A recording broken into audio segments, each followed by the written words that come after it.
Kung manalagbay mo ng klase, ito naman tayo sa ating video. Mabilis lang to. So itong what do you call this, itong app na to is called Good Luck. You can only download it sa Samsung Gallery, and is good for Samsung phones. And actually pag na-download mo na siya, you will need to download din yung mga nasa loob niya. Kung ano lang yung kailangan mo, mapapansin nyo dito, hindi ko din-download lahat. Kung ano lang yung kailangan ko. And it's good for customizing your Galaxy phones, if Galaxy ang yung gamit.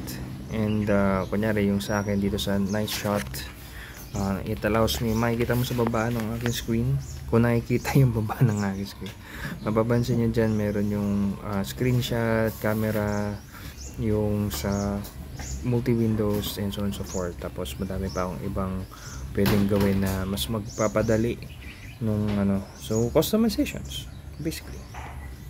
Yeah. Okay, so mabilis lang, yun lang.